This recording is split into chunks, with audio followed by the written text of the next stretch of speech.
ressemble pas du tout à mon palais.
Pourquoi mon torque est dans la boue?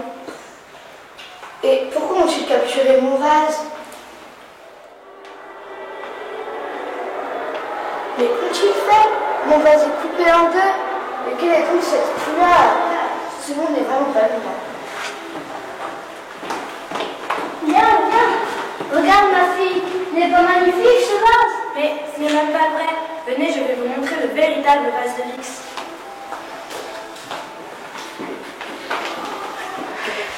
Il est incroyable ce vase. Pourquoi est-il si gros? Et il sert à quoi? Et surtout, pourquoi est-il vert? Oh, tu me poses bien d'autres questions. Faudrait demander à un expert.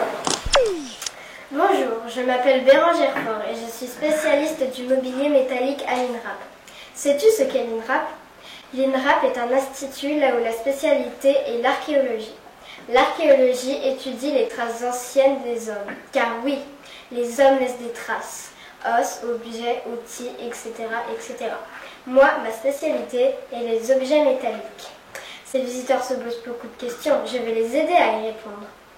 Ce vase a été découvert en 1953 à Vix par un agriculteur Maurice Masson et un archéologue René Geoffroy.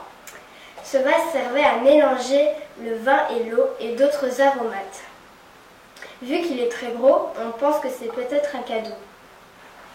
Bastien Dubuis et d'autres archéologues vont refaire des fouilles à l'emplacement de la tombe.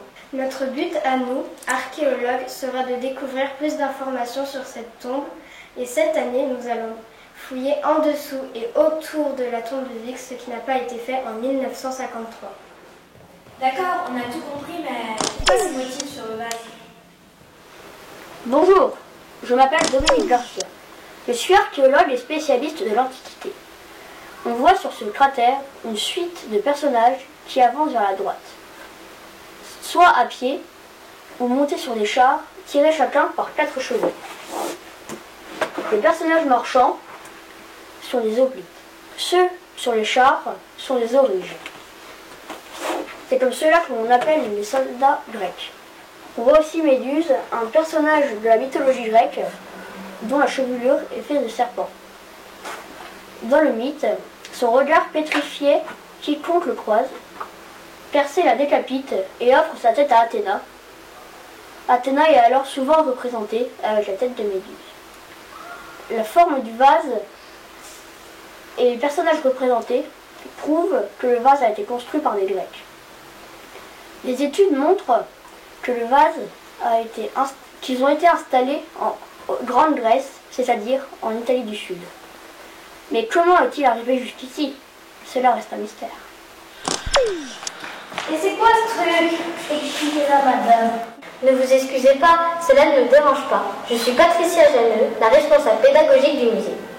Alors, ma petite, cet objet est une Onokoé. Elle permettait de servir le vin que l'on puisait dans les cratères, comme le vase de Vix. Mais comment faire pour servir le vin qui est au fond du cratère? Il faut plonger dedans? Peut-être se servait-il d'une grande louche en bois. Mais tu sais, les archéologues de 1953 n'ont pas prêté attention aux traces laissées par Dubois à cette époque.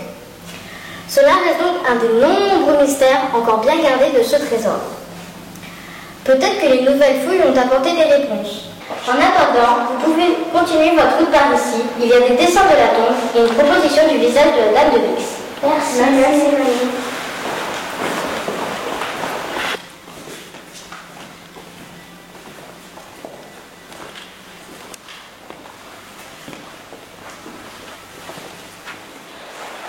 Excusez-nous, monsieur, pouvez-vous nous aider? Bien entendu, je m'appelle Jean-Pierre Garcia, je suis géologue à l'Université de Bourgogne. Mon métier consiste à étudier le sol des sites archéologiques. Ce que vous observez ici est une possibilité. En effet, avec le temps, la tombe de la dame de Vix s'est écroulée et le cours de la scène a changé. Relever des emplacements des objets ont été difficiles. Dans la tombe, il y avait le vase de Vix, le corps de la princesse, de la vaisselle, des bijoux et tout ce que l'on peut voir au musée. Mais on ne sait pas encore comment a réellement été constituée la tombe. Et ce qu'on voit, c'est quoi? C'est un charlementé, ma petite.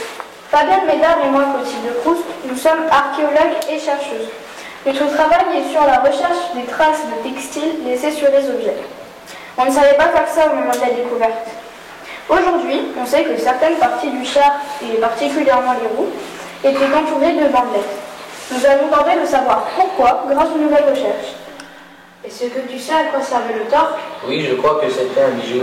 C'est un sacré bijou, mais qui était la dame de Vix? Et comment est-elle morte? Tu le sais, toi? Je pense que c'était une princesse, mais j'en suis pas sûre. Il faudrait demander l'avis d'un anthropologue.